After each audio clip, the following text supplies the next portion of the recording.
I won't make you all suffer very long. My appeal to you is all pretty brief. And first question, I always like to take the poll. How many of us in this room have written our congressman and or senator on the subject of the Moon Mars Initiative?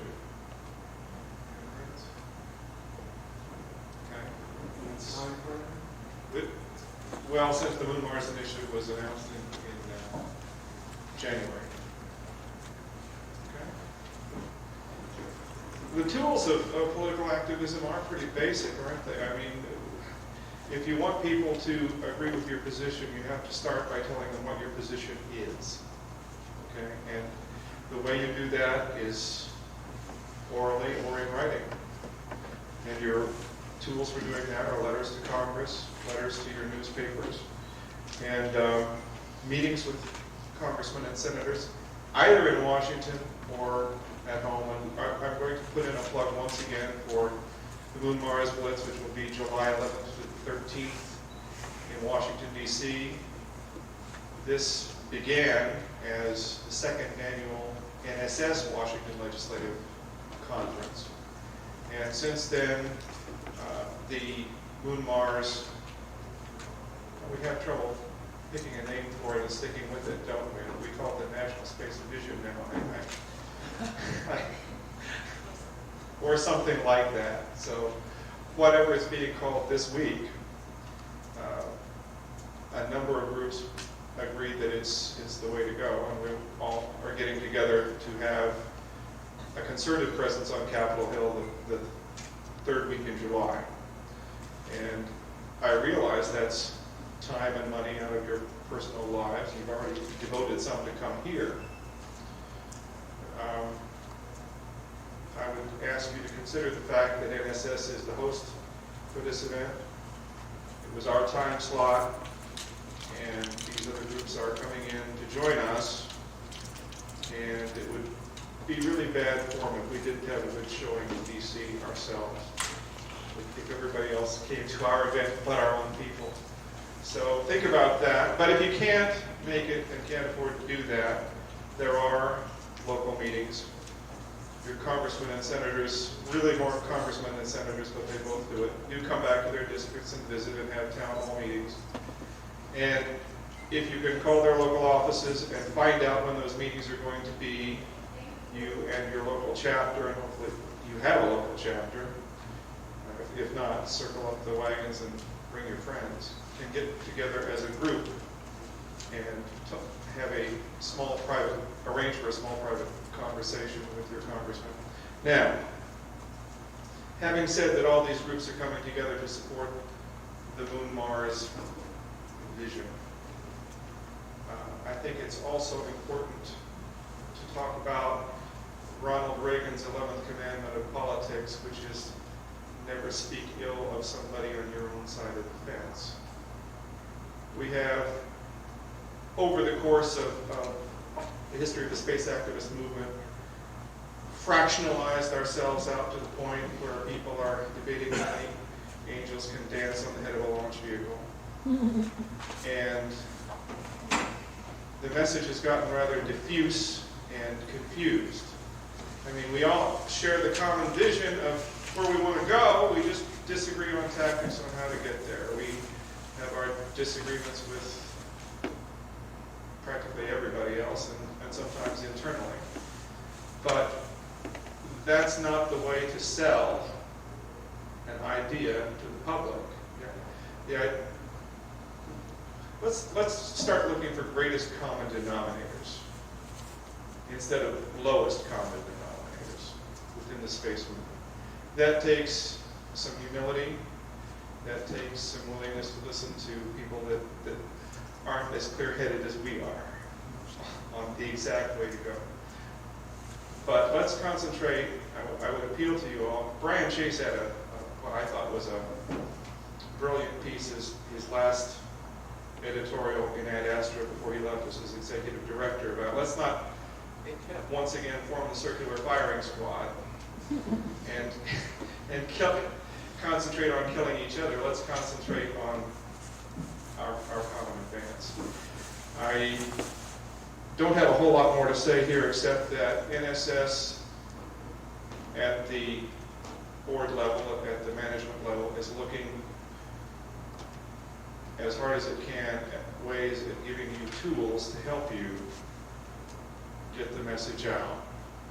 We need to put more stuff on the website by way of information to help you, give you resources to pull on. And we will certainly work to do that in the next year.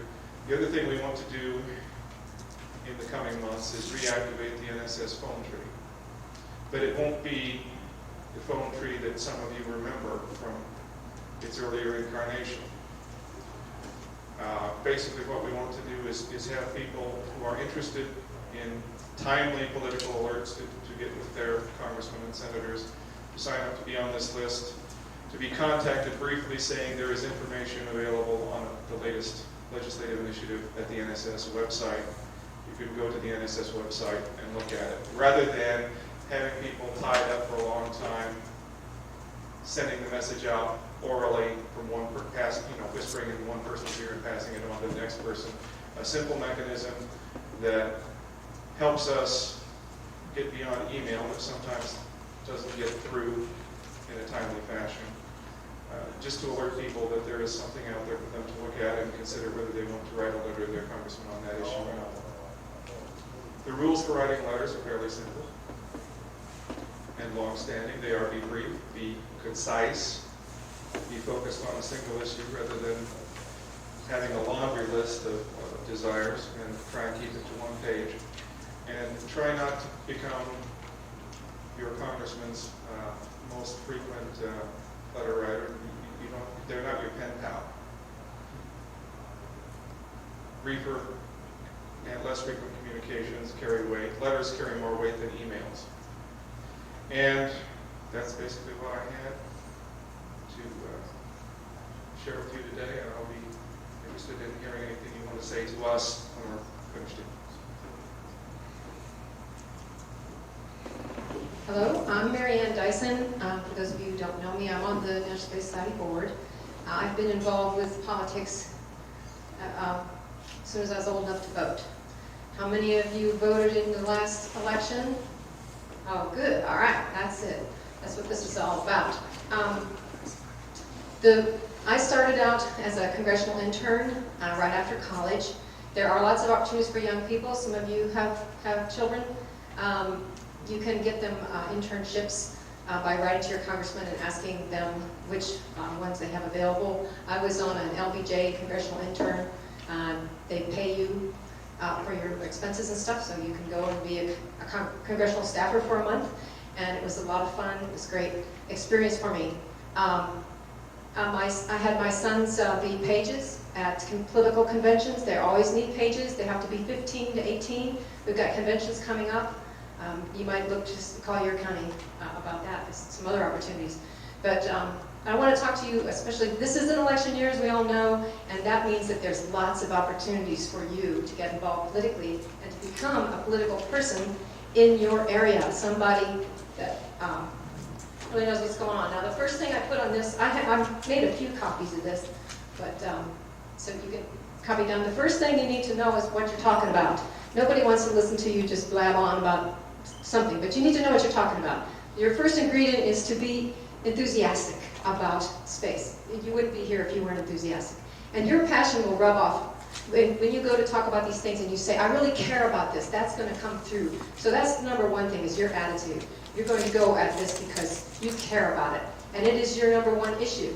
And so first thing you want to know is what's going on in the political arena. And the NASA budget is the big item right now. So you put up my second chart there. The NASA budget is available at that website that was listed on there. And this is a table. It's in a nice table format. And it has, the budget is broken up in areas, and you can see what the FYO 2004 was, and what they're proposing for 2005. So you can take a look at this, and you can understand where some of the things are being subtracted out, where some are being added in, and then we just want to focus on the FY05 budget. But the rest of the information, kind of what their plans are out to FY09, just so you kind of get an idea of where we're headed with this. So one of the big things that we have to fight is this idea that it's going to cost $500 billion to do this program. That's not true. And you can show them that you know this by looking at the budget numbers, okay? This is one of the things we want to get out there, is what are the real costs. Then go back to the other chart. Now, the first thing I think that you should do is choose a party. There are, I don't know what the Constitution Party is, but apparently they're having a convention in Valley Forge, Pennsylvania. So if you happen to live in Pennsylvania, you might want to hit this convention. And the Green Party is having theirs in Milwaukee. The Democrats are in Boston in July, and Republicans are coming in August to New York. Now, what our NSS chapter did at a political convention, and I see Pat Jackson back here, she was part of this group, we got ourselves a site. You can sign up as an organization to be a protester. Well, we weren't protesters, we were demonstrators rather, to be demonstrators. And so we had a time slot, and they have a place for you to go and do these things in orderly fashion. We had our signs, and we said, we're pro-space, and we just marched around in a circle with them, and we got interviewed, we got a little blurb in the paper, and sometimes, because it's so different for somebody to be there for space, you might get some local news coverage. So this is one thing you can do, and these conventions are coming up, and you know, at this Constitution Party, since nobody even knows what that is, I imagine the local newspaper will probably be covering it. So hey, you might want to go there and try this out. So these can be fun. You can just organize a group of people, and usually there's no cost involved, or maybe a $20 fee to, filing fee or something. But I could find theirs. This weekend in that land. Oh, that's why. Yeah, that's why I left it. That's right. Thank you, because it was beyond the dates. It could take care of that one. But anyway, so but pick a party, and then you need to pick some candidates, because after the conventions, after all, this is what it's all about, is getting people elected. So if you slide that up a little bit. Now, votesmart.org, vote-smart.org. This is where you can find out who's running. You just type in your zip code, it brings up a list of all the people who are running for various offices. You can put in which office you're looking for. And I've gone and worked for different campaigns, and you get to meet the candidates. They consider you good as gold. You are worth a lot more to them than a contribution. I mean, of course, they'd like your monetary contribution, but your time is more valuable to them than anything else. And so if you say, I'm willing to work a phone bank, I'll go door to door, I'll help get the vote out, whatever, then you are automatically one of their best friends. So when they get elected, and you can work for an incumbent who's pretty sure to get elected, most incumbents get reelected, or if you're working for the opposition, doesn't matter, you're part of that organization. Then you become part of that political party in your local area.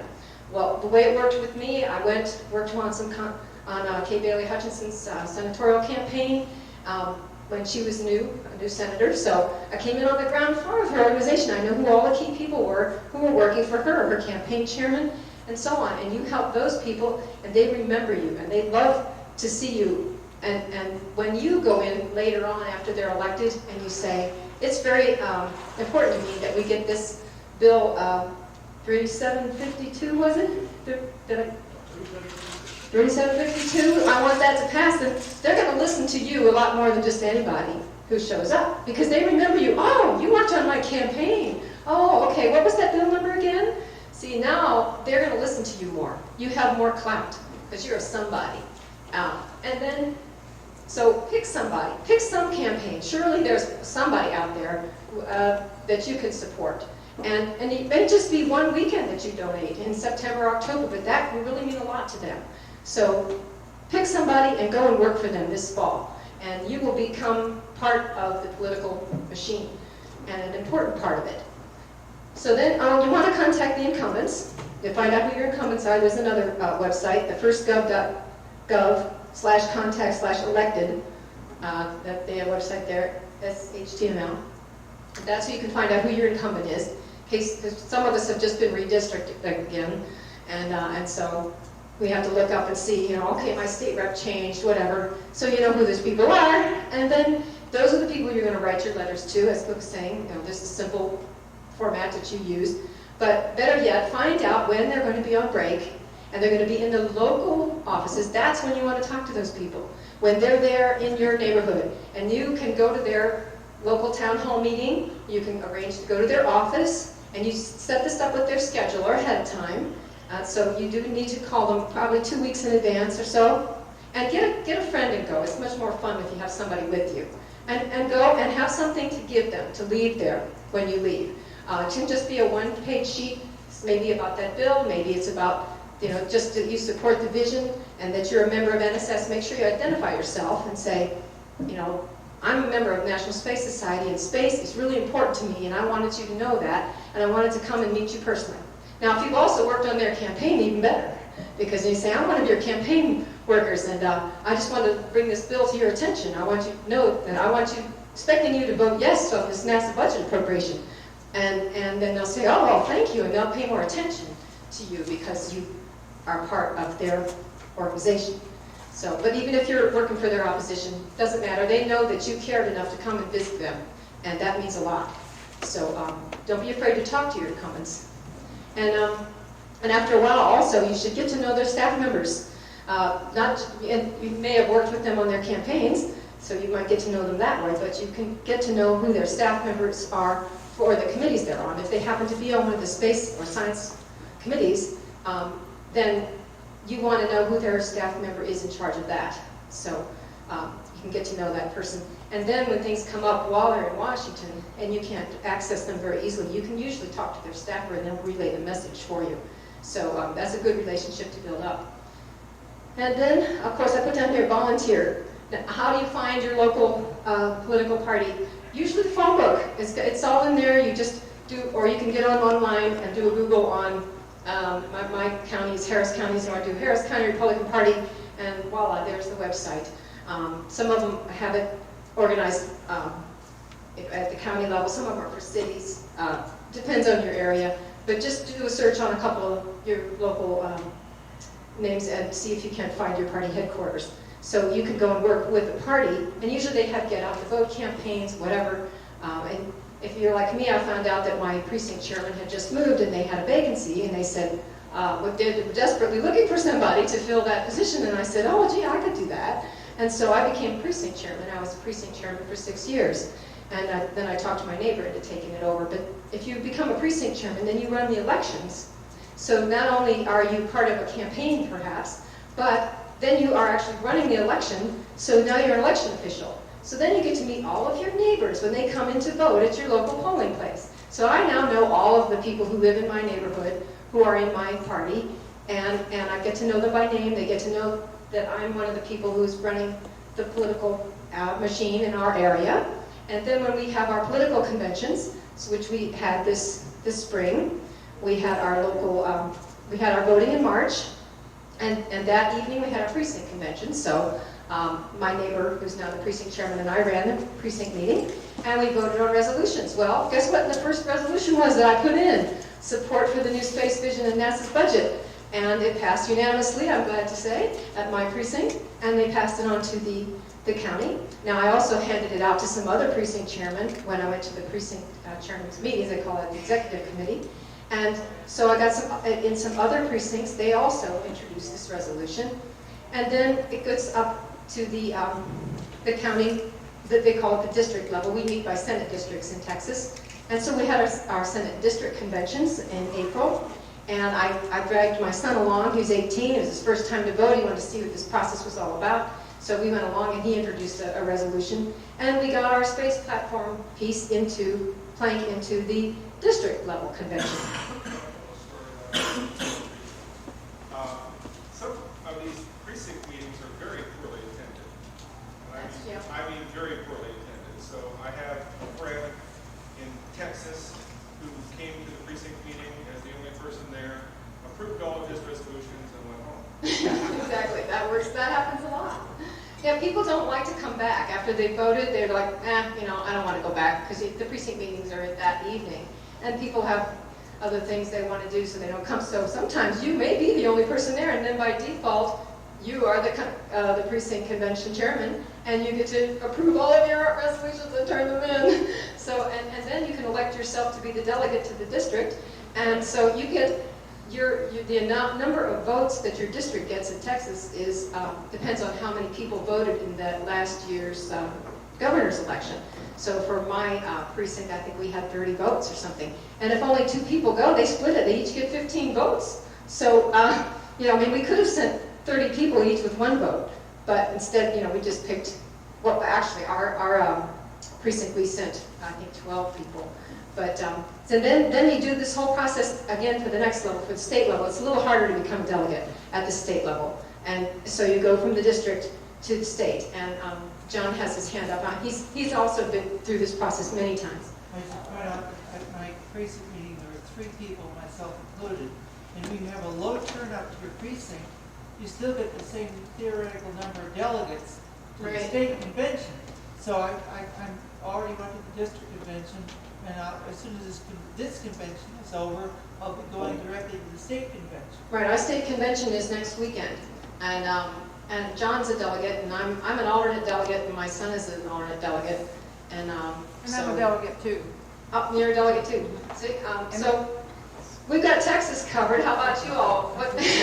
Got to cover your states. See, because now what happens is the states then turn in their platforms, and then those go to the national level on the presidential years. And so this is the grassroots political machine. This is how it works. Individuals can get involved at the grassroots level and work their way up. And so you have to, in order to do it, you just have to invest a couple of weekends, and you might have to pay for a hotel room depending where your state convention is.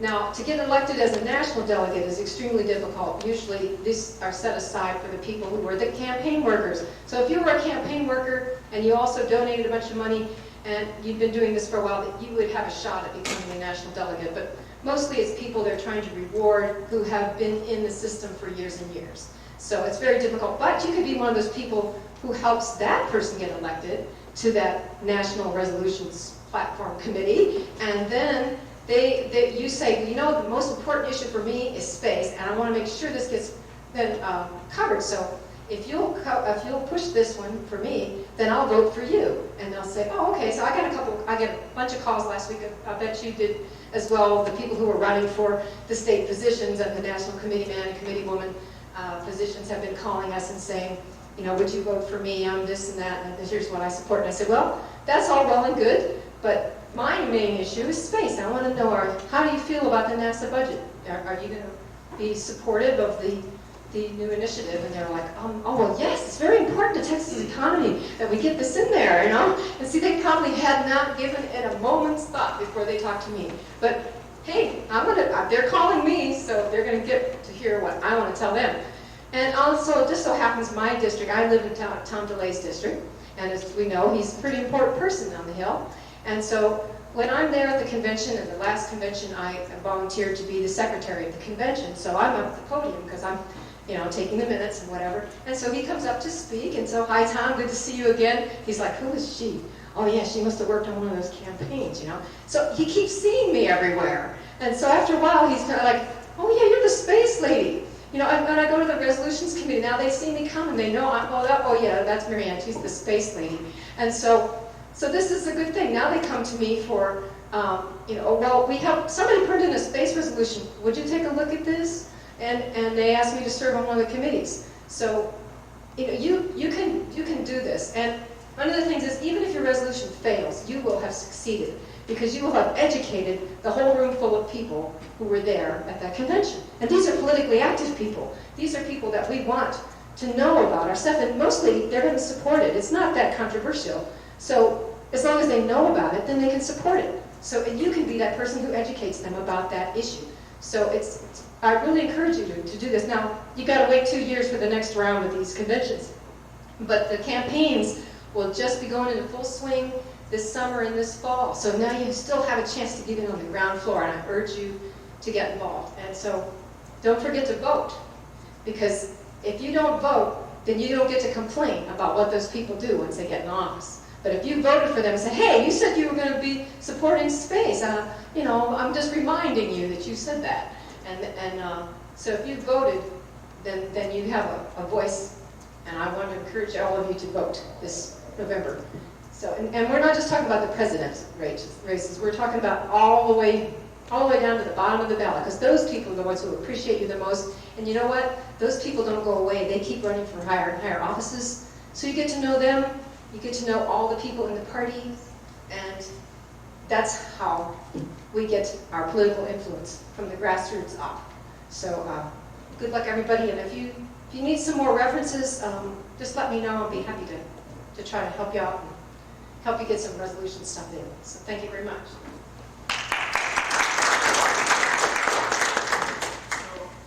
I believe that the idea now is that Marianne and I take questions, and then we have to escape for our committee meeting.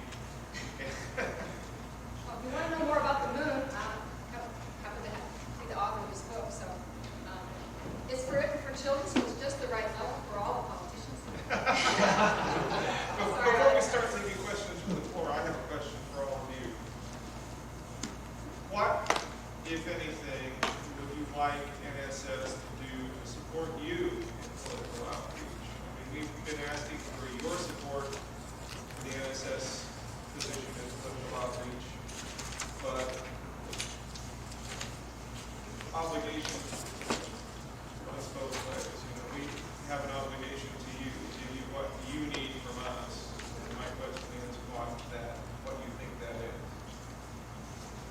NSS has to take its position beyond just what, but how. Because if you just do what, and you leave the how alone, then you have problems like the X-33 decision. So I think that one of those things has to be, that we have to be a little more specific in what we're actually supporting. Because I was a tremendous shuttle supporter. I wanted the first shuttle launch and everything. But as we all know, didn't work out very well. Anybody else have anything you want to tell us on the policy position? All I can say is that it happens at the water cooler too. If you want to change the world, you have to persuade people that your way of looking at things is the right way to look at things, and you can't do that if you don't talk. Marianne, I wonder if you specifically are going to be doing anything at the Republican convention in New York, and a little bit more in general as the NSS or other space people doing things at either convention this year. I don't know of anything specifically that we're doing, although we've been talking to the people in the Boston chapter about possibly doing a demonstration there, but I don't know that anything's been arranged. To get a booth there costs many thousands of dollars, and since we're a nonprofit, we kind of have to be a little careful about how we do these things. So we really couldn't go after that opportunity, unfortunately. Now, at the state level, I can't go up during the week. That's when the committee meetings meet, the resolutions and nominations committees and stuff meet during the week. Now, I think John said we might be able to go at our state level. I'm not available during the week, so I'm going to have to just go up on the weekend and vote on the national committee and vote on for my congressional district and so on. But that's going to be and I'm going to go to the parties. And the main reason you go to these conventions is to go to parties, the state conventions. That's one big party. And so you find out, which delegates are giving which parties, and you go there and you meet all these people. And these are generally fairly high-level political operatives because they're at the state level. And so you get to meet them, and you exchange business cards, you pass out stuff. So if I have some handouts, I could maybe give some handouts. And it helps the organization if I identify myself every time as a member of the National Space Society and let them know that we are supporting the president's position. Of course, I can call it the president's thing because I'm in the Republican Party. If you're in the Democratic Party, you probably don't want to call it that. You want to call it the national vision. So, because it really is bipartisan, and we don't want to make it partisan. But within the Republican Party, of course, we want to claim it. And so, whatever. Are you going to the national convention in any capacity? No, I'm not. I'm not even going to try for that. You have to be really high level to go for the national convention. Plus, you have to be very right-wing in Texas, and I'm moderate, and so they really wouldn't consider me when it comes right down to it. That leads to my question, which is, this is not a wedge issue or a divisive issue the Right. way that a lot of other social issues are, or some other things. So how does that happen as you go through the process? I assume that you're able to work the language on this and not have up or down votes? I mean, is Right, it tend to be more of a consensus building or? The main thing to do with it is to not make any enemies on some other issue. Because if you come out and say, well, in the Republican Party, for instance, if I came out and said I was pro-choice, that would be it. They wouldn't listen to me after that. I'm a non-person. So that'd be it. So whatever it was I proposed, they wouldn't listen to me. So I have to be very careful that I don't let some other issue that's a hot button for them get in the way of them hearing me about space. So I'm always careful. I still go with my conscience and what I think I need to on all the other issues. And sometimes I'll just abstain. When I was on the platform committee, I had to abstain a lot because some of the things that came through, I was like, oh, I know they'll hate me if I vote against this one. So I just say, well, I'm still undecided, and go with that. And maybe that was wrong of me, but I felt like I had to do that in order to get them to listen to me about space. So, and I left them fairly general. In Texas, our platform is very short. They want to just right to the point, one paragraph, that's it. They don't want you to go beyond a sentence or two. Space, colon, good. Yes, that's about right. So we got one sentence in there. With John's help and Pat's help, we got 2 sentences now. I think we got 2 sentences. Actually, I was going to bring up the issue of when you go, if you get to a convention, you have to find out, first of all, whether the normal procedure is to use the previous year's, as 2 years ago, platform as the basis for creating the new platform, or they throw out all of the old ones. So our local county convention keeps the old platform and just adds or changes things to it. The state convention has announced that their positions, they're tossing out all the 2002 platform, and anything that isn't resubmitted isn't going to get in. So the last time we were able to get a whole paragraph dealing with NASA issues. And then I also got under a separate category a couple sentences dealing with solar power. And so there's actually 2 different locations. There's references to space solar power in the Texas Republican state plan, which is kind of amazing. Kind of snuck it in. You snuck it in. You did a good job too. But It may not be there each this time. state's going to have different procedures. I'm from Ohio. They didn't even have the conventions that way in Ohio. So it depends on your state. But you can find that out. Every state has a precinct set up where wherever you go to vote, you can find out from those election officials how they do it. But that season has already passed us this year. But you can do it in 2 years and get it at the state level to follow the process, and then you'll be ready for the next presidential election cycle. And people start out from scratch all the time. So don't be afraid. They are going to welcome you. Like you said, you may be the only person who shows up for that precinct convention. They'll be happy. You'll welcome you, won't you? Of course, you'll welcome yourself. So it's nothing to be intimidated about. It's just neighbors get together to talk about what they think is important and what you need to do. So, like I said, even if they don't pass your resolution, if you're there and you give a speech about it, you usually get 2 minutes to make your presentation. And in 2 minutes, you just say, space is really important. It's our future. We need to do this. Then all those people have heard that message, and so you have succeeded for that reason alone. So there's no way to fail, in other words, in these. Just as a follow-up, are there any other folks that are out there with sort of messages like that, the non-controversial ones, or is space people done it in the little ones that are kind of doing that at the convention? No, there are other groups that do this, but most of the convention delegates are people who have an agenda, because they're the ones who really cared enough to go out in the primary to vote, and they tend to be on both parties. I've noticed that the Democratic convention tends to elect a lot of really liberal people, and the Republican conventions tend to elect a lot of really to the right group, because those are the ones who really get involved in the platform debates. They want the platform to be a certain way. The moderates mostly, go vote with the ball, and so they don't get involved so much. So that's why it's kind of skewed at the conventions. You can find that you have more of the extreme people there with their views, so you don't get too much of the non-controversial issues. It's mostly the hot button issues are the ones that are going to be talked about the most. space itself may not be controversial, but taxes and expenditures are, Right. and space is often a punching bag in such discussions. He's right. Well, and again, that comes back to the question of knowing your facts so that you can counter-argue. I mean, the argument is not that tough to make. This is really pretty small peanuts compared to other things that are bankbusters. Yeah, you can look at, you can have the NASA budget numbers there with you and say, look, here's what they really are, not this 500 billion that was in the paper.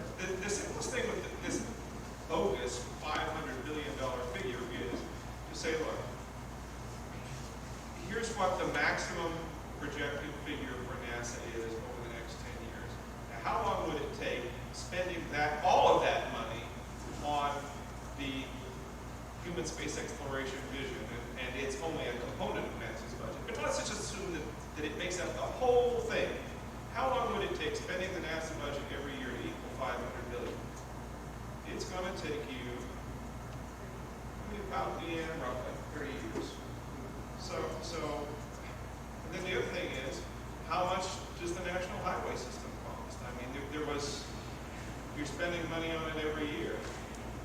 So the real question is, how much is it taking out on a constant basis? Not the cumulative figure, because cumulative figures for anything can be enormous. And if you need some ammunition, go on our website, on the NSS.org website. We have some sample letters that people wrote to the newspaper and editorials that were in various other papers and stuff, making these kind of arguments about how much it's worth, why we want to do this, what's the book. So, if you just don't have to, come up with something on your own, you think, hey, go look on there and pull from A and B and C and get your own message together so that you can counter some of these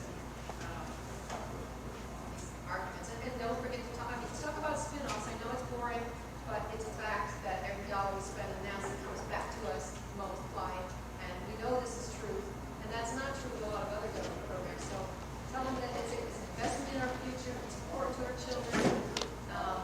We need our seed corn, especially during a time of war.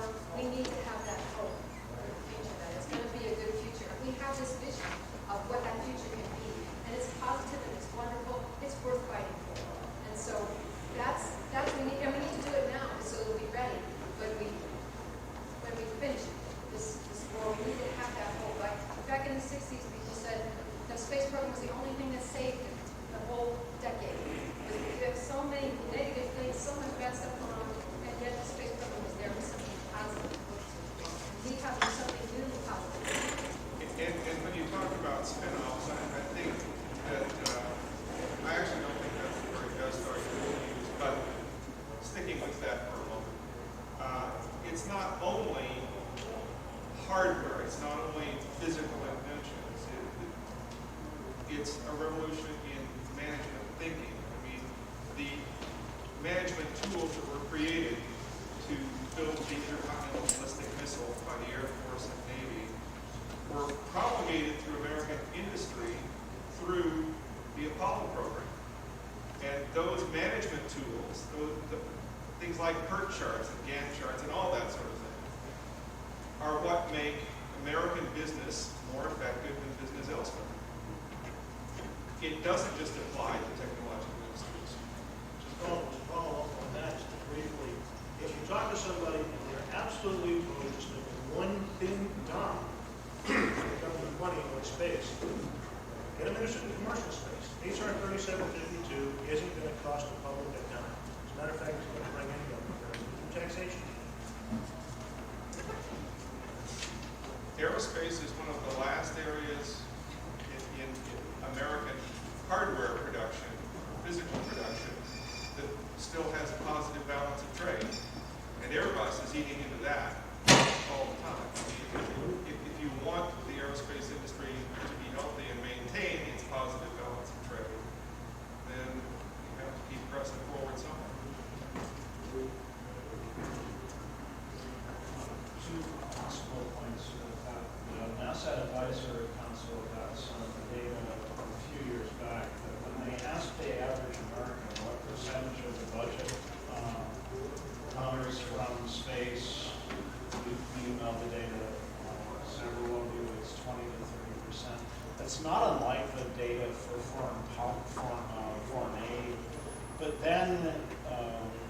you ask people, what do you think should be spent? In other words, They if usually you come think up it's, with, 2 to 5%. Right. Yeah, so in other words, that's part of it is appearance versus, part of it is simply appearance versus reality. I'm from Nebraska, and there are like 4 other people who are members of the NSS.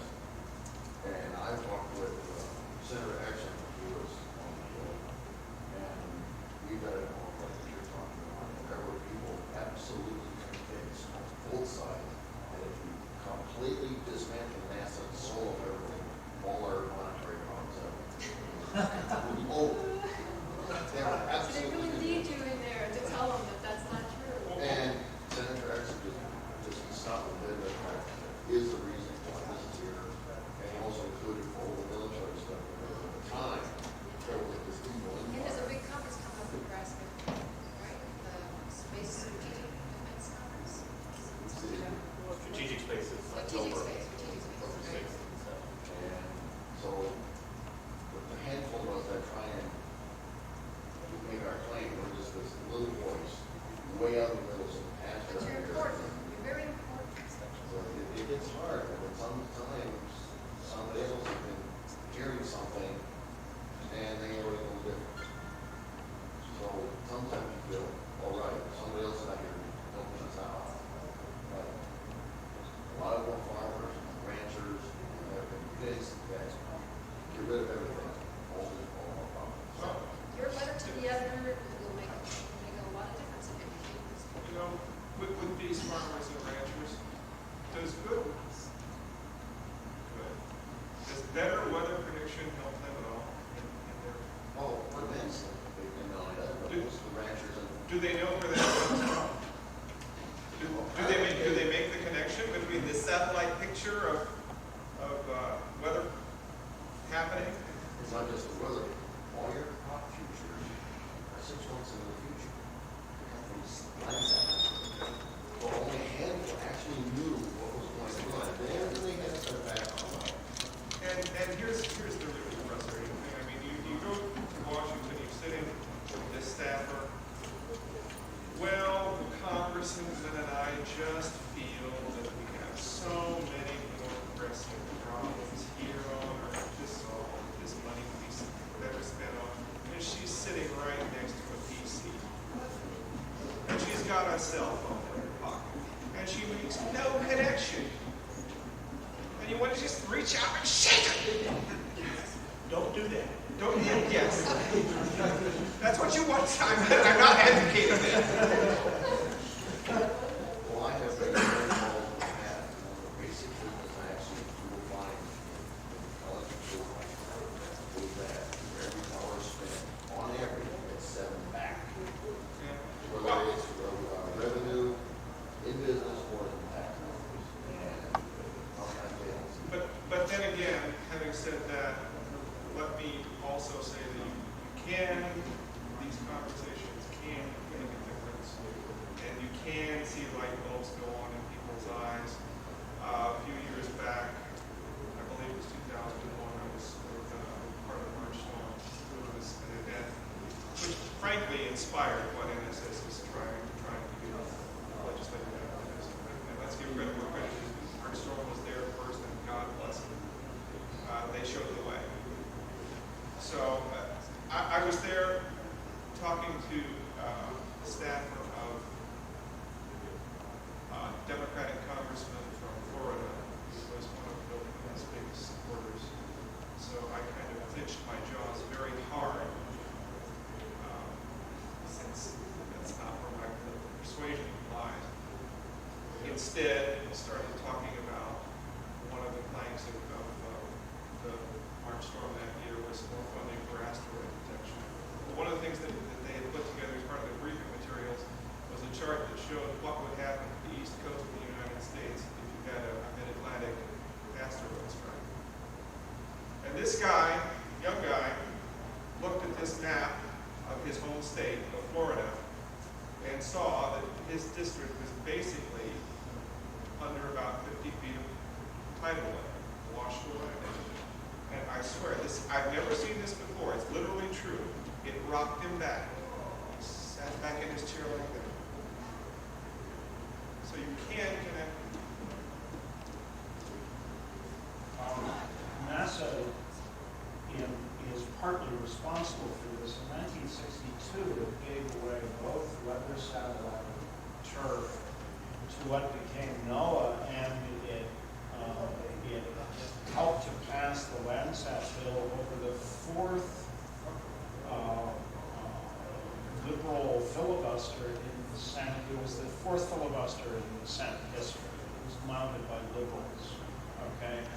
And NASA helped to pass ComSat as quote unquote for him. So part of the difficulty with the cell phone and the weather satellites is self-inflicted, that NASA got rid of the applications and then wanted them back when there got to be a huge fight that you spoke of earlier today in terms of funding in 63, 64, 65.